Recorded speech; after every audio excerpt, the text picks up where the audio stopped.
ओडिशा सरकारଙ୍କ मत्स्य और प्राणी संपद विकास विभाग एवं शिक्षा और अनुसंधान विश्वविद्यालय अधीनस्थ प्राणी चिकित्सा विज्ञान और प्राणी पालन प्रतिष्ठानर मिलित आनुकूल्य 16 फेब्रुआरी 21 फेब्रुआरी पर्यंत एक गुरुत्वपूर्ण हैंड्स ऑन ट्रेनिंग प्रोग्राम आयोजित होइछि।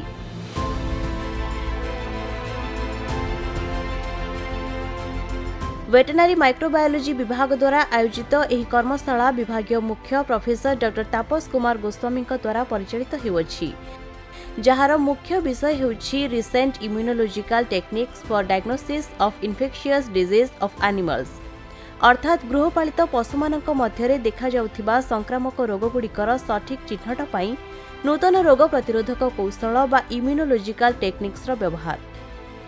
तेबे एही प्रशिक्षण स्वतंत्र भावरे प्राणी चिकित्सा अधिकारी व वेटनरी ऑफिसर्स मानक पई आयोजित करा जायछि, जेउथिरे ओडिशार विभिन्न जिल्लारू district disease diagnostic laboratory in charge माने जोग दैथिले।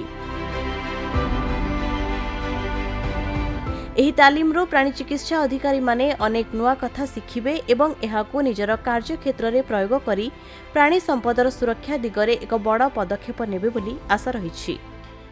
Institute of veterinary science and animal husbandry आमर शिक्षा और अनुसंधान डीम्ड यूनिवर्सिटी ठारे आमर सरकारंकर पशुपालन विभागर 14 जन ऑफिसर आमर एठारे ट्रेनिंग पई आसिचंती। आमर एठी तांकर गोटे ट्रेनिंग प्रोग्राम 16 तारिख रु 21 तारिख पर्यंत ये ट्रेनिंग प्रोग्रामटा चलिबो।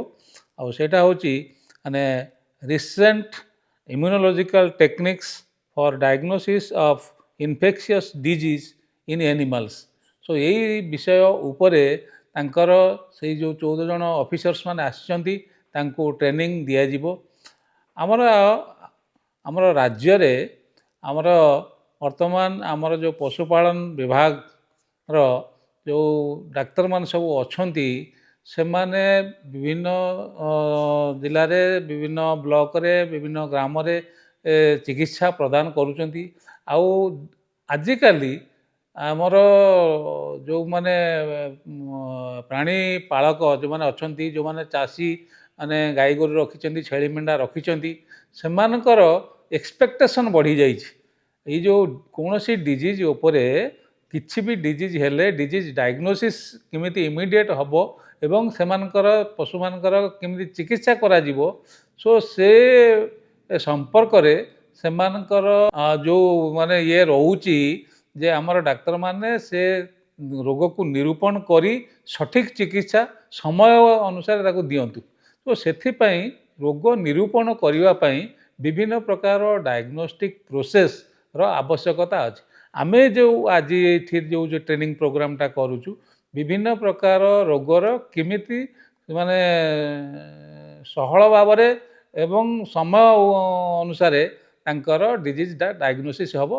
सो सेही विषय रे तांको सब शिक्षा दिया जिवो एवं यही 5 दिन धरी से विभिन्न प्रकार टेक्निक्स एटारे शिखिबे एवं निजे सब से टेक्निक्स से माने करिवे। आमर ये जो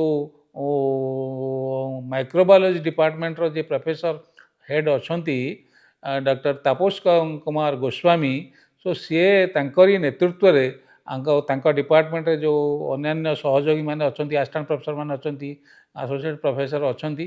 सो समस्ते मिसिकी ये जो ट्रेनिंग प्रोग्रामटा को आरंभ करिसेंती। आउ जो 14 जन जो हमर आसीचंती ऑफिसर्स माने आछंती तांको सकाळो संध्या पर्यंत समस्त माने जो टेक्निक्स तांको एठारे शिखाई दिया जिवो एवं से माने गले से शिक्षा को से माने जायकी फील्ड रे ताको अप्लाई करिवे एवं रोग निरूपण रे तांको एटा बहुत सहाय्य करिवो। मत्स्य और प्राणी चिकित्सा एवं ओडिशा शिक्षा अनुसंधान यौथ परिवेश रे आ तांको यौथ उद्योग रे आमे वर्तमान ये 16 तारिख रु 21 तारिख पर्यंत एक कार्यक्रम व्यवस्था करिछु। एक कार्यशाला रे ओडिशार प्राणी विकास विभाग रो जो 14 जन शिक्षार्थी आछंती तांकर हमर उद्देश्य हला तांको किभଳି भाबरे नूतन पाठ्यक्रम विषय नूतन विषय ज्ञान विषय तांको परिचित करेबा। सेमाने दीर्घ दिन हम ओडिशा सरकार अंतर्गत काम करुथिबारु हुए तो सेमानकर आउ किछि नूतन विषय जानिबार अभिप्राय थाइपारे। तेणु यही संक्रांत आम मानकर महान उद्देश्य था तांको प्रयोगशाला रे तांको निज हाथ में से किभली काम शिखिपारे काम करें निर्भय भाव निर्भुल भाव आगु को अधिक भाव में निजर स्मृतिशक्ति बढ़िबो ज्ञान आहरण कौशल बढ़िबो आगु को से ज्ञान आहरण पर आग्रही हेबे मझिरे मझिरे यही कार्यक्रम करिवार यथार्थता थाए। ओडिशा सरकार को धन्यवाद देवी से निज तरफ अर्थ बहन करी यही 14 जन शिक्षार्थी को आम पाखु पठेइछन्ति आम उपरे विश्वास रखिछन्ति जे ओडिशा और शिक्षा अनुसंधान परिषद रे थिबा कार्यक्रम रे से माने लाभान्वित हो पारिबे। तांको पई आमे सदा सर्वदा नियोजित नूतन तथ्य नूतन ज्ञान नूतन परिवेश रे से शिक्षा लाभ करुचंती से खुशी रे भी अछंती भलरे भी अछंती जानिया पई आग्रह प्रकाश मध्य करुचंती। एति कहि पारे एही परिस्थिति रे से माने जे शिखिबार इच्छा रखिचंती शिखिया पई मनोभाव रखिचंती एवं प्रतिदिन प्रतिनियत शिक्षा ग्रहण करुचंती एवं ताको निज हाथ में शिखु करि पारुचंती।